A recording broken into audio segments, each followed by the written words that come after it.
only when we enjoy what we think and we obviously derive pleasure from what we do, then our work becomes an experience or a joyful moment.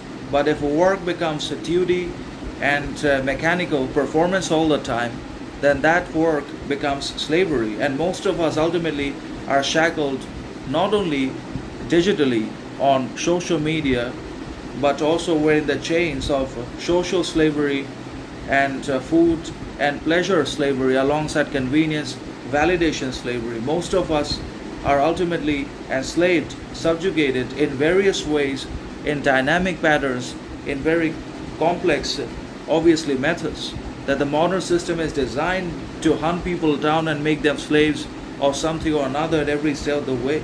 And that is also what is happening to us. It's not just about work, that those people who have work in their hands are slaves to the system, that those people who are working and professionals are enslaved or held hostage in terms of their freedom, individual defiance. That is partially true. But those who do not have work are subjugated by poverty, dominated by basically stigma, criticism, condemnation, and because they are frustrated, because they speak the truth of the system, they are also scapegoated and isolated by the mass, by the organizations themselves in one or another. So either ways, whichever ways we go, either success, profession, work, or basically unemployment, criticism, pain will always be there in both ways. It's inevitable in one or another, because those people who are not working, those people who are jobless, unemployment, ultimately are enslaved by criticism. They are subjugated by unemployment, poverty, and inequality, which is rampant in the modern democratic society, which always prevail because few people pay money and they get their way. Few people are meritorious.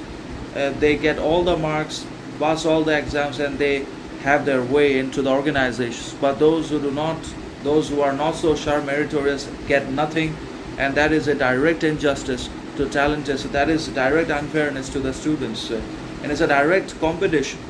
And the modern democratic government neither reduces competition nor negates nor abolishes the caste-based discrimination, but promotes more discrimination and disintegration and inequality in society, so that more and more people remain enslaved, shackled, and unsuccessful, and few people become successful, so that few people will have to be paid and salaried, and most people won't have to be paid. They will become evil, dangerous, start doing bad things against each other, and they can be handcuffed and jailed or imprisoned.